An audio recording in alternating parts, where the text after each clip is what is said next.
Hey everyone, hope you're all doing well. Just wanted to go over some information from last week and this week and kind of finish out the last full week of class with a little info on the quiz. This past week we talked mostly about pharmaceutical industry stuff related to health policy, but also just general health policy implementation and continuing on with that discussion as well. And then some of the global aspects of health policy. We had our discussion question where you were able to choose info from the World Health Organization database.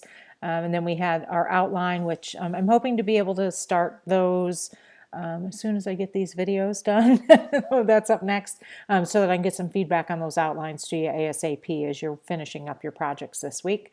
And then we had our quiz, and that's about it. This week to come, or this current week, week 7, we're going to look at long-term care. Like pharmaceutical industry is one area that's kind of it has its hand in policy, both from a policy implementation and formulation standpoint, but then also how the industry impacts health policy.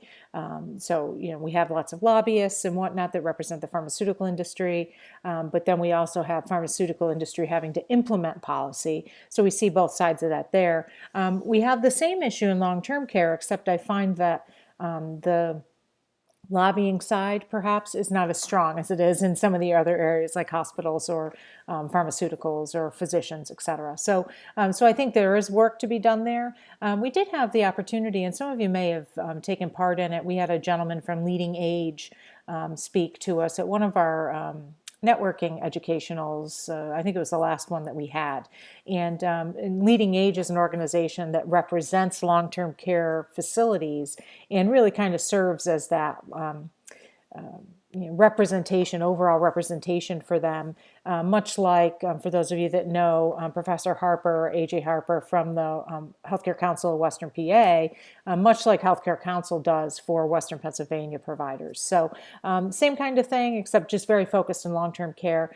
So that's some of what we'll talk about this week, place organizations like that, but then also what we need to do to reform long-term care. It's probably I spent a lot of work trying to create reform in pharmaceuticals, and there's much, much more to do. In long-term care, there's a great deal to do to reform, to make sure all patients in long-term care are receiving services that are affordable and that are of high quality. And that's really the issue in the long-term care industry. Just having my father-in-law, who passed away recently, but for about a year, a little over a year prior to his passing, he was in a long-term care facility, and what I learned when that occurred. Amazing. On the surface, some things don't look so bad until it's your family member in that situation.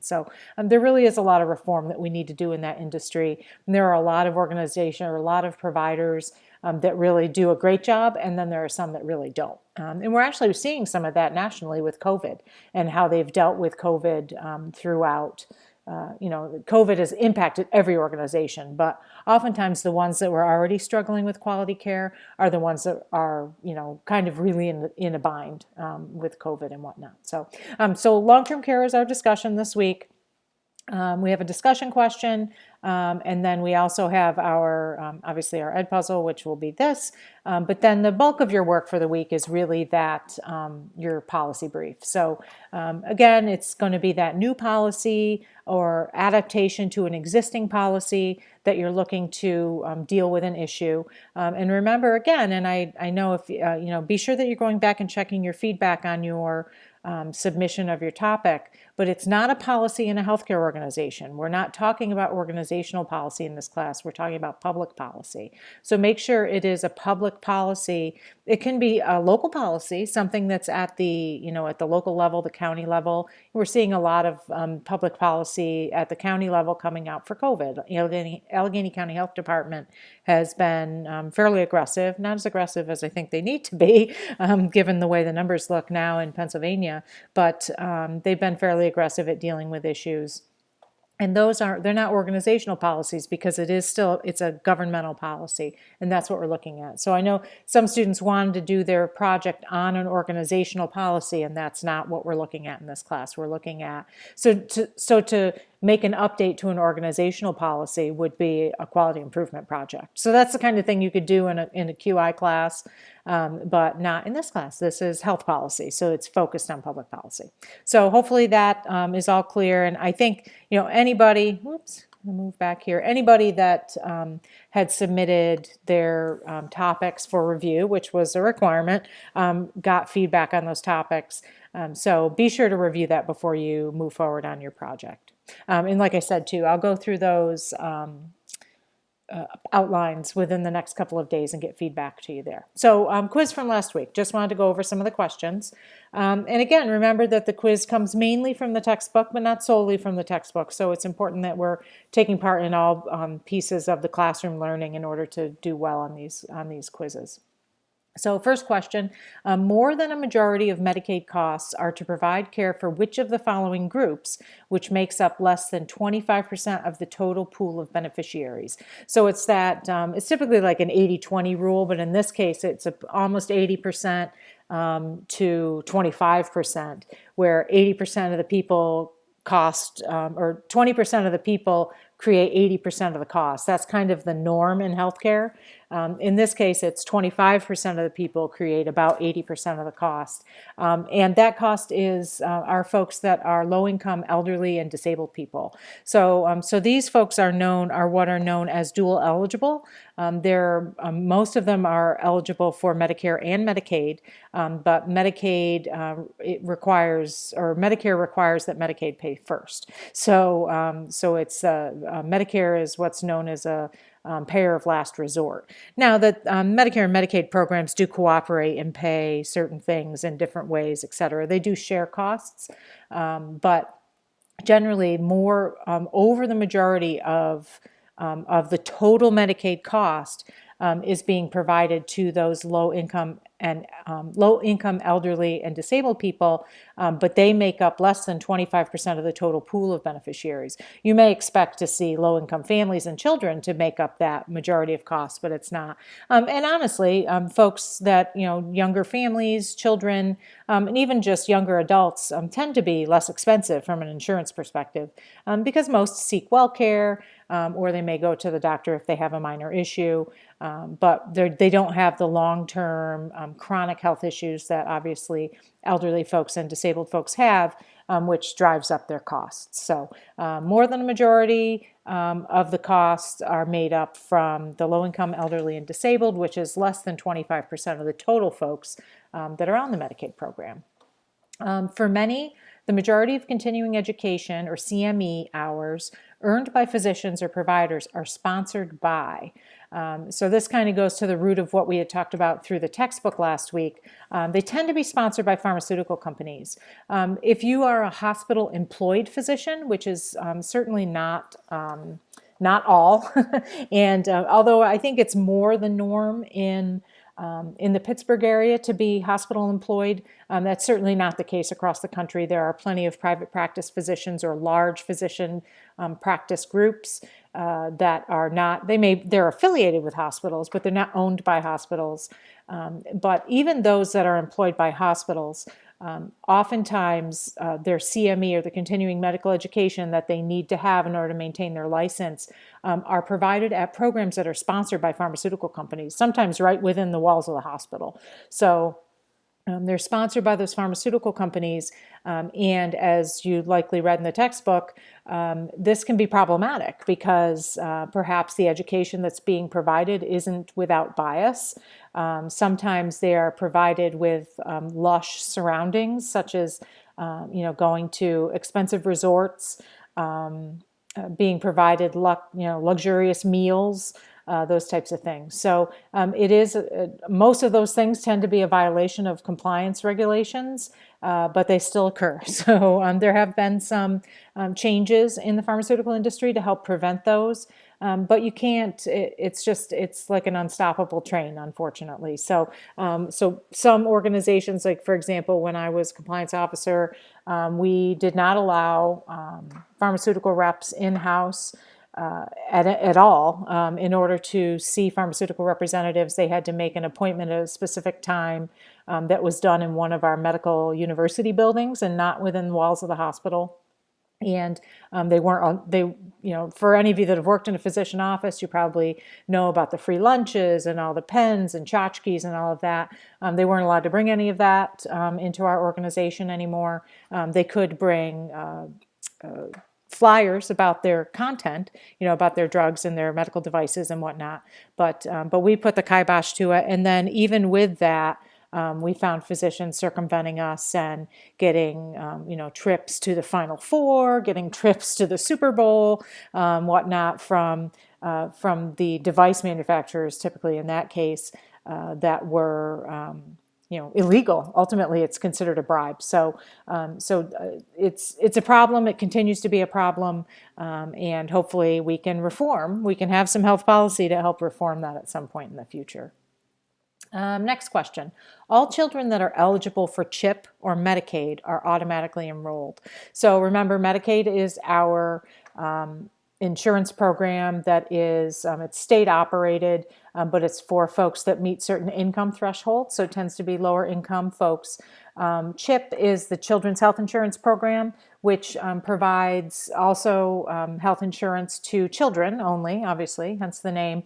But the income thresholds are a bit higher. So you may have Medicaid at a threshold of 138% of the poverty level, and CHIP may be at 250 or 300% of the poverty level. So it's a little bit higher for CHIP. So the question here is, all children that are eligible for CHIP or Medicaid are automatically enrolled, and that is false, unfortunately. It does take an application process because they do need to verify that income and verify if you have other income that is not W-2 income, or if you're not employed, but maybe you work as a contractor as the parent of the child. So they do need to look at all of that, and if you do not apply, there is no automatic eligibility. There are certainly some programs in place in many states that help to capture these children, not physically capture them, but capture them through the care system. So if a patient comes in, patient comes in that does not have insurance, oftentimes the provider's offices or the hospitals will go through the process of trying to make a determination as to whether the patient may be eligible for CHIP or Medicaid, and if so, then provide them with the appropriate resources so that they can apply. So CHIP's a great program, covers a lot of kids that for one reason or another, parents aren't eligible for benefits. Sometimes if you work part-time, oftentimes you're not eligible for benefits, or if you work a lower paying job, sometimes you're not eligible or you can't afford benefits. Benefits can cost. My husband took a new job here in Florida, and his benefits would have cost us to go through his insurance $800 a month to cover us, the two of us and our two 23-year-old sons. So just insanity how much it can cost. It's cheaper for us. I still have coverage through RMU, so that's not an issue, but it would be cheaper for us to just pay all our own medical bills than it would be to do that. And I take a fair number of pharmaceuticals for chronic conditions. So it's hard for someone that maybe makes minimum wage to justify that chunk of money out of their paycheck. They need to pay their bills. They need to pay rent and have food and whatnot, clothes for their kids and that kind of stuff. So it's great when you can have a process in place where some of these kids can be identified and get enrolled in these plans. So that's certainly a positive. Next question. The inability for a rival drug company to make a generic version of a brand name drug for 20 years from the time of initial development is due to. So what is that process that drug companies go through? And it's the patent process. So the reason that generics are not made right away is the patent process. And so what happens when you create a new drug, when you start that process, that's when that time starts ticking, when you file that investigational new drug application. So oftentimes it takes many, many years. Could take 5, 8, 10 years for a drug to come to market. But then once it does, it still needs to tick off the rest of that 20 years before someone else can make a generic version of that drug within the United States. So a good example is there used to be a medication called Loestrin Some of you might be familiar with it. It's a birth control pill. And Lowestrin got to the end of its, it would have been the end of its 20 years cycle. And the company that makes Lowestrin came out with a slightly different modification and called it Lowestrin because it had a slightly lower level of hormone. So a lot of patients that were on Lowestrin, there are a lot of benefits to a lower hormone for women that are on birth control because the hormones themselves can cause issues with blood clots and stroke and heart issues, and there's stuff that comes along with taking those hormones for a long time. So a lot of physicians made the move to move their patients to Lowestrin because of clinical reasons, but it ended up now they're back on a brand name drug when they could have gotten a generic that maybe would have been cheaper or free. And with the ACA, most plans do cover birth control at no cost now, which is nice, but not all do, and not all plans cover birth control at all, especially like, for example, I'll use my husband again, but when he worked at Duquesne University, birth control is not covered under their plan because they're a Catholic university and it's against their religious beliefs. So it's nice that you could have a situation where drugs would be cheaper for patients because they are paying out of pocket. And that was an example of the drug company kind of tweaking the formulation to keep that patent going. The thing that's interesting now and what we're seeing, so think about that, it typically takes between 5 and 8 years for a drug to come to market. We're seeing this vaccine come to market in months. For someone like myself that's a research person, it's terrifying to me to think that we're going to be giving this vaccine to folks without all of that 5 to 8 years of testing that often go into the development of drugs and vaccines. So it'll be interesting to see how things move going forward. They will obviously, both Pfizer and Moderna, I think, is the other one. They'll have the, kind of the market cornered on those unless someone else, who else was, maybe Bristol Myers Squibb or AstraZeneca. One of the other big pharmaceutical companies was also working on a vaccine. So, but each one will have its own formulation.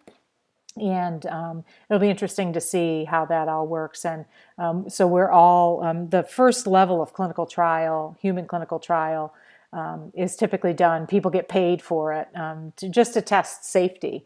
It's not testing efficacy. Like if it's a chemotherapeutic, for example, they're not giving, in that first level of trial, they're not giving it to cancer patients. They're giving it to typically young people that are very healthy that want to take it to make money, because you can make some decent money doing that if you want to assume the risk. It's interesting here because we're looking at not much having been done in the research perspective for the long-term safety of these ultimately drugs, because it's a vaccine, but it is, it's a pharmaceutical. So interesting, but Pfizer, Moderna, they'll have patent protection for up to 20 years, unless the government does something to block that. I would assume that there's probably something that the government can do if they find that they're unable to get the amount of vaccine they need to vaccinate all of us, et cetera. So it's interesting, but patent protection really does protect drug companies from folks going, because there are certain pharmaceutical companies that just make generics, and it makes it much more helpful. That doesn't sound right, but it's more helpful to patients that are paying out of pocket more than just a copay. Either they're paying it out of pocket in full or paying 20% of the cost, et cetera. Next one, I think this is the last one. Medicaid is blank. So we have 4 different options here. And our correct option was a state-administered insurance plan operated under broad federal guidelines. So when you think about Medicare, remember Medicare is the insurance plan for folks that are 65 and older, or that are disabled or have end-stage renal disease. That is a federal program, and it is operated by federal contractors. So people that contract with the federal government to provide, they're called Medicare administrative contractors. So they provide administrative services, processing Medicare claims, being on top of the Medicare program, et cetera. For Medicaid, it's very different. Each state has its own Medicaid program, and there are some broad guidelines that are set out by the Department of Health and Human Services and by the Centers for Medicare and Medicaid Services, but generally it's a state-by-state thing. So what you saw with The Massachusetts stuff that we had reviewed 2 weeks ago was that here was the Medicaid program in Massachusetts, which looks very different. For any of you that are familiar with the Medicaid program in Pennsylvania, looks very, very different. So for example, in Massachusetts, if you have a federal, you have an income equal to or less than 300% of the federal poverty level, you are eligible for some sort of coverage under that Medicaid program. It may be one where you have to pay some of a premium, but still much more reasonably priced than private insurance. If you were at that level in Pennsylvania, you would have to buy your insurance through a health exchange if you weren't offered it from your employer. It could be very, very expensive. And Medicaid doesn't kick in until, I think in PA, it's 138% of the federal poverty level. So stark differences from state to state on who is eligible, what types of programs they are. Some are all managed care programs. Some are traditional, more like an indemnity program. Some states only cover kids. Folks that are older, or folks that are elderly or have a disability, or folks with certain conditions. So a healthy, like I think about someone like my son or my daughter, both of my sons and my daughter, very healthy young people, they would not even really have coverage available to them. So it's interesting. Like I said, the states are really very different state to state. But there is some broad federal guidance overall that encompasses it. And the funding is dual, so it's both state and federal funding that goes toward the Medicaid program. So that's all I've got. Again, I would encourage you with regard to the quiz, and I think we have one more, so it'll just be next week. But I really encourage you to do your reading. That's really where you'll find the bulk of that information, and that's how, unfortunately, that's the bulk of the way we learn in the online setting. So please be sure that you're doing that reading and going through and taking notes or highlighting or whatever works best for you. That will certainly put you in a good position to do well on those.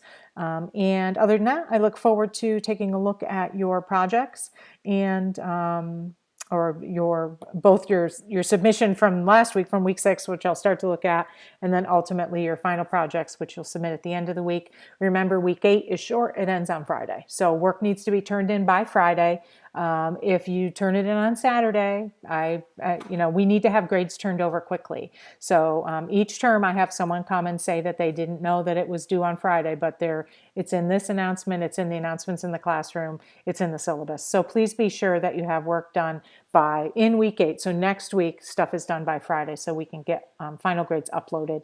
Some students graduate, those grades need to go in as quickly as possible. So that's all I've got, and I'll see you all in the classroom. Thanks so much.